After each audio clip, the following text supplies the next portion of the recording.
My second PC era, from 2000 to 2011, the online revolution, worlds that felt like home.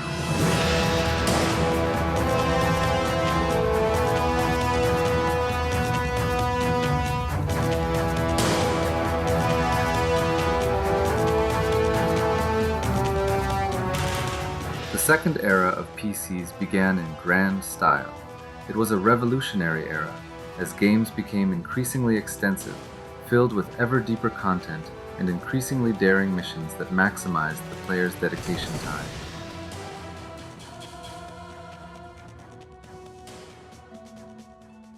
The single-player campaigns allowed me to literally travel across worlds, as the territories became increasingly extensive, with regions featuring caves, buildings, and underground networks to explore. In addition to interaction hubs, the largest cities in each game, with their castles, taverns, and multiple buildings to explore and people to interact with. And once again, this level of immersion was achieved mainly through imagination, as if I were inside an interactive book, but above all, through the original soundtracks.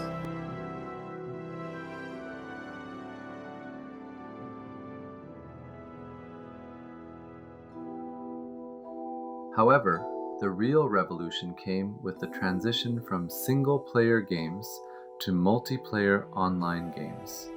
And for those with a fertile imagination, like me, combining immersion in each game environment with a social component, with real-time human interactions, transformed my gaming moments into something even more exciting.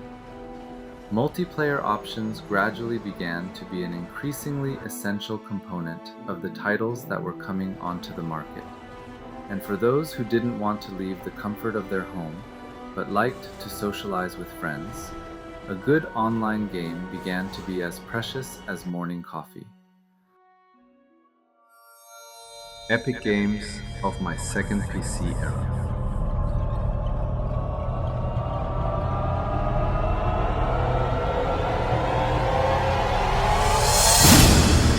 Alien vs. Predator 2.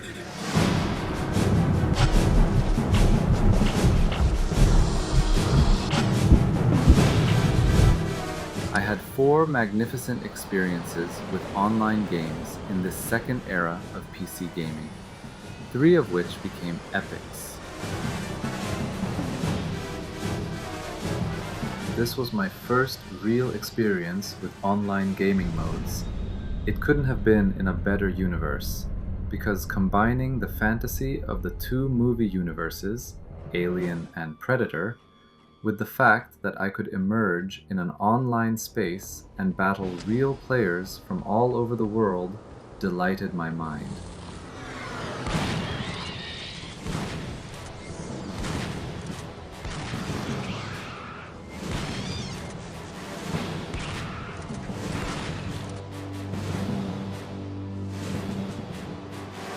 After completing the solo campaign, I connected to the server for the online version and, within minutes, I was playing with people from Australia. It was so exciting to play online back then that I quickly joined a clan created by players I played with regularly. In both single-player and multiplayer modes, I always played as a predator.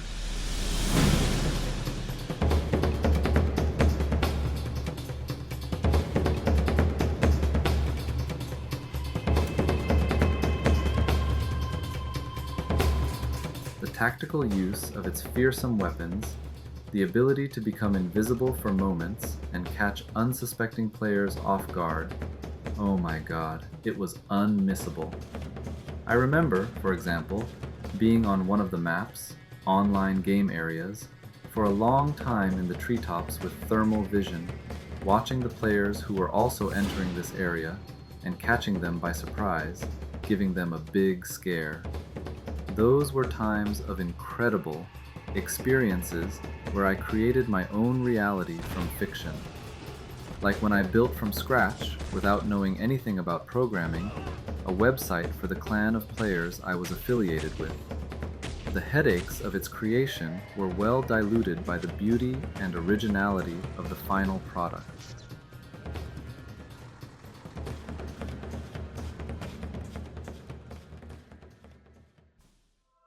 The following game is so powerful, so legendary, that it was resurrected 20 years later.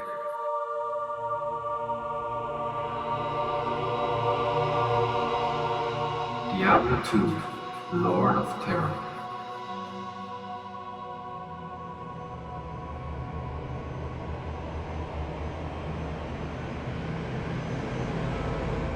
Diablo II. It became possible to be a soldier of light and fight against darkness. With that thought and a game engine that had a formidable drop rate for unique items, the crusade was endless. Arise, Diablo, Lord of Terror. The classic epic of light versus darkness in a deeply engaging adventure that led us to evolve our warriors to incredibly high levels, ending the chapters of each narrative section of the adventure by fighting a high-ranking demon.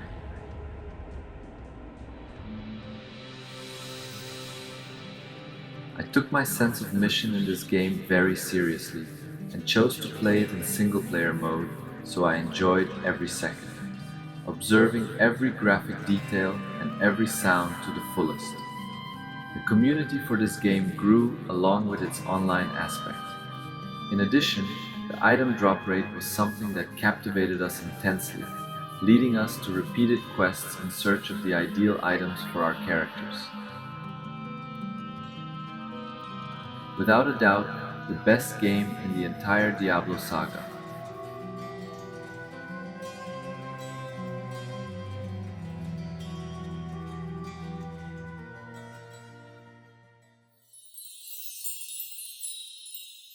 Guild Wars. A tremendous online adventure.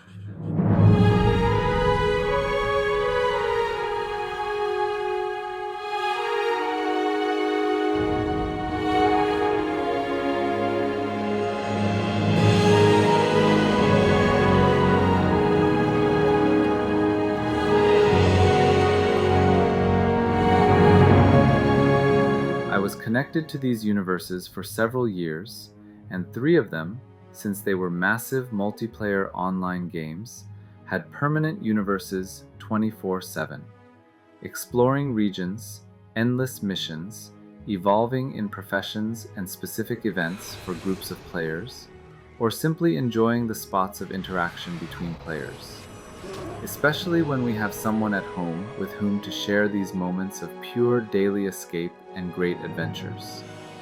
Even if we had 8 hours a day to play any of these online games, it wouldn't be enough to satisfy the minds of fans, because there we felt at home, in a world that was ours.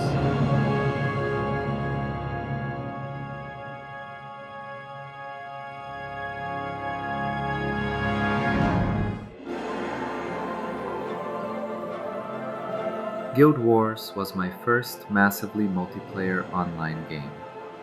Do you know what it's like to walk for hours in a straight line, crossing plains, forests, mountains, entering endless cave systems, discovering every inch of a huge continent with all kinds of climates and environments?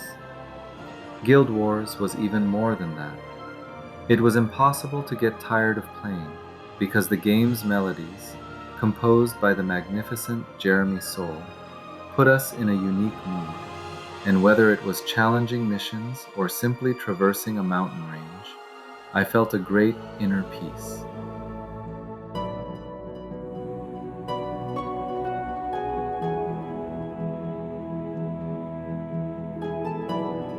Although we could create multiple characters and develop their skills, for me, one was more than enough. I created a fire mage named Draconicus Eternus. Of all the titles we could earn, the one that satisfied me the most, and was also the most difficult to achieve, was 100% map exploration. I became a great master cartographer of the continent of Tyria. I walked every square meter of that world, and I remember as if it were today how difficult it was, when I already had 99.7% of the continent explored, to discover where there was still unexplored terrain. Good times.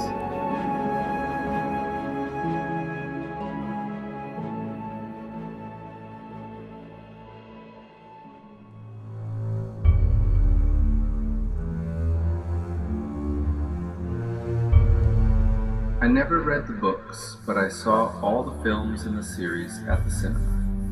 In the first film of the series, the movie theater was filled with 800 people, and no one even whispered during the 3 hours. Such was the admiration we felt.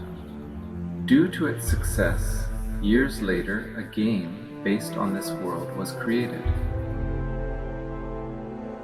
I had to be there.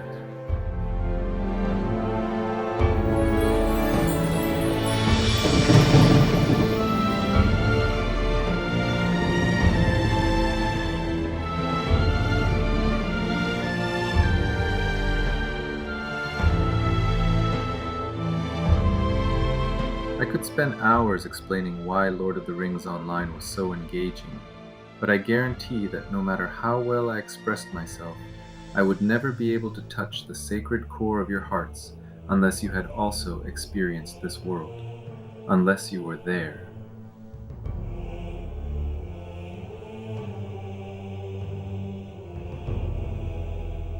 Sometimes we had missions that required entire teams of players, all with the same goal.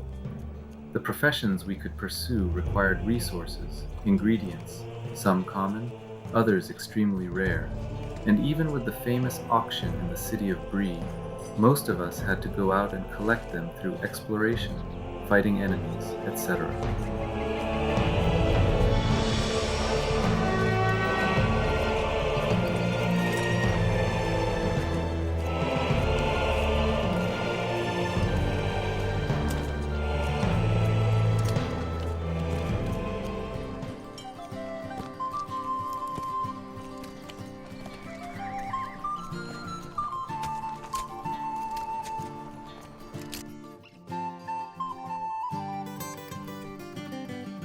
There is one aspect, as in other online multiplayer games I have played, that perhaps leaves the most lasting memories.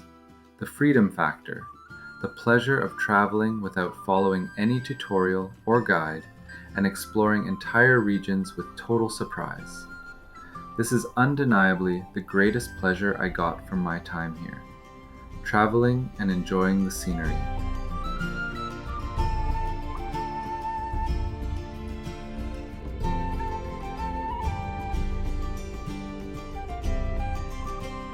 Every element, from the dwellings specific to each region, hideouts, dungeons, castles, and missions, tons of missions and achievements to conquer, were absolutely faithful in content to the lore of Middle-earth.